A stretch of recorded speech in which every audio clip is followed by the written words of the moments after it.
Recently, I asked a number of attorneys, what is your number one challenge or your biggest challenge in operating virtually? Well, the top answer came back, I wish I could be more engaging to attract and sign up more new clients. In this video, I'm going to cover 5 things that you want to be doing to become that attorney who is very engaging, and so you connect with those prospective clients that want to then hire you.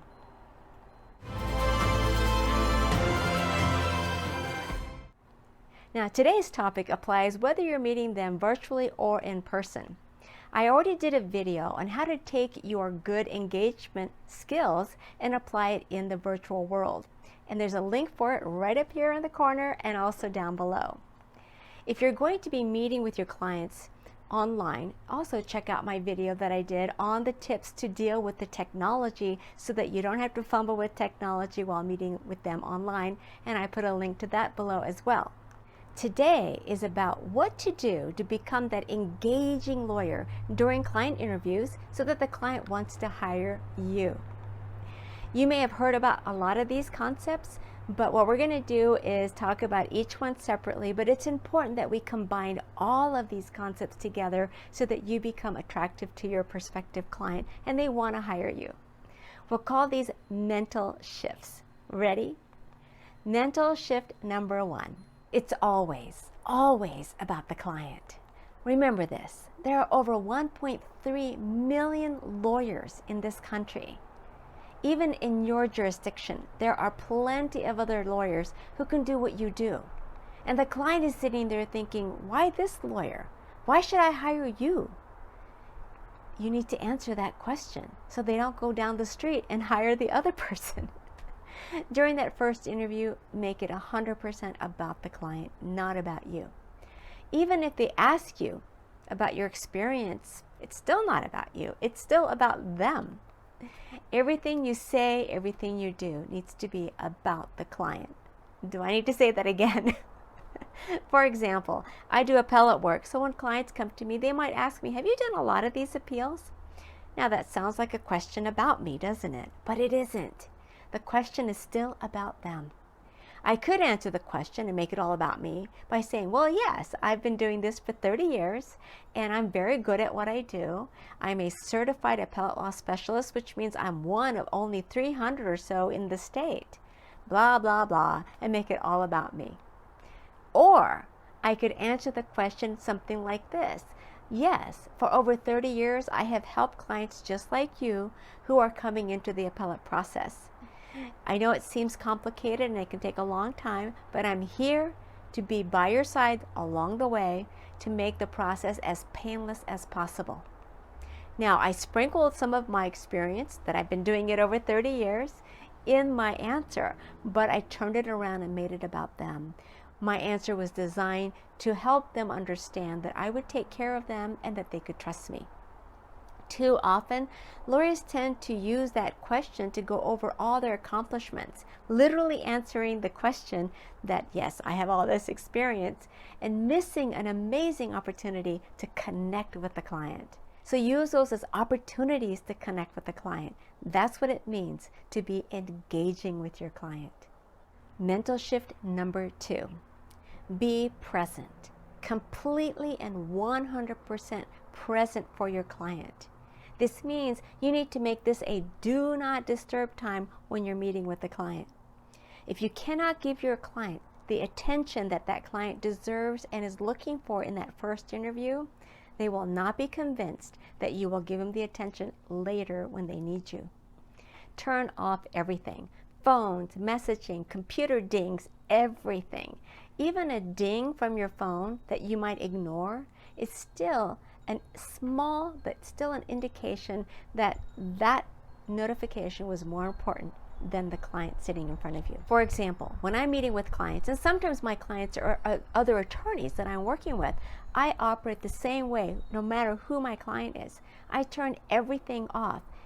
I even not only turn off the ringer on my phone, but I reduce the volume down to 0, just in case there is something on my phone that might trigger. The volume is at 0, I'm not going to hear it. I even take that phone and stick it someplace like in a drawer so I don't even see or hear it vibrating. Then when I'm setting my video conference, I have it set up so that all of my online programs or notifications are automatically turned off during the conference. But I even go to the extent of making sure all of my apps, my programs are shut down and closed, except for those that I need in the meeting. It does two things. I can't accidentally expose confidentiality of another client, but I'm making sure that I don't accidentally get some kind of an interruption, even if it's just a little ding. The client completely has my undivided attention. So be 100% present. Mental shift number 3. Go into the interview caring about the client, actually genuinely caring about this client. If you're thinking that you want this client to be your client, make sure they think and know that you care about them from the very beginning.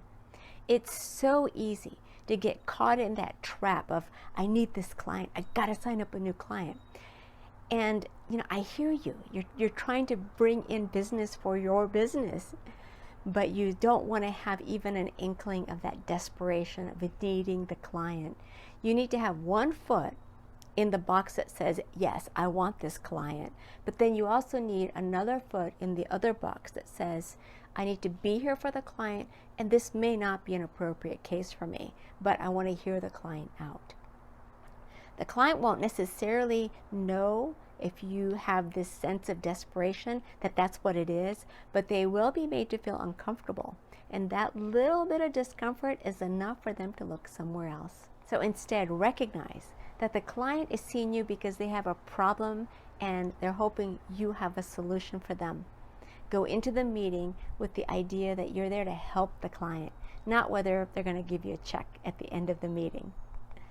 People are looking for a connection, and they will pay for that service when they have a connection with you. Connection first, payment second. Mental shift number 4. Learn to ask really good questions. Instead of trying to give the client the answer right away, just keep asking good questions. The type of questions that you want to ask will reveal that you care about the client. So there's another reason for asking good questions. But this will also reveal your expertise, and you don't even have to talk about yourself. This will put the client at ease, and it keeps the interview about them, which is back to mind shift number 1. This information will also provide you with the kind of information you need to decide if this is a good fit for you. Mental shift number 5. Be a really good listener. This is an area where lawyers as a whole could use improvement. As an appellate lawyer, I see clients after they've been represented by trial attorneys or if you talk to other attorneys. And so often I discover that the client's frustration stems from the lawyer not being a great listener. The client doesn't even know that's the problem, but after I speak to them and go through just asking them the good questions, I figure out that that really is at the heart of the problem. As lawyers, we're always looking for the solution. We're answering the bar question all the time. That's in our heads when the client is talking, right? What are the facts? What's the issue? What's the applicable rule? And how do we solve this? Well, while you're doing that in the back of your head, you aren't listening 100%. You're not effectively and truly listening. Lawyers are skilled enough to be able to multitask this, nodding and repeating back to the client what they're saying while we're doing that process in our head.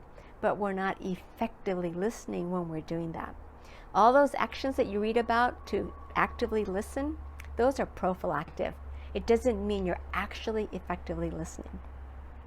So to effectively listen, you need to, 1, mind shift 1, make it all about the client. Mind shift 2, be 100% present. Mind shift 3, care about the person you're speaking with. And mind shift 4, ask really good questions. So if any of these are missing, you're probably not effectively listening, even if you're showing signs that you are listening. That's 5 mind shifts that will help you become more engaging with your client, and you'll actually make a connection with that person using these 5 mind shifts. Now, if you like this video, don't forget to subscribe and hit that little bell notification. Now, practice how you're going to answer the following question the next time a client asks and make the answer about the client. Have you handled cases like this before? You got this, and I'll see you back here at Front Porch Lawyer.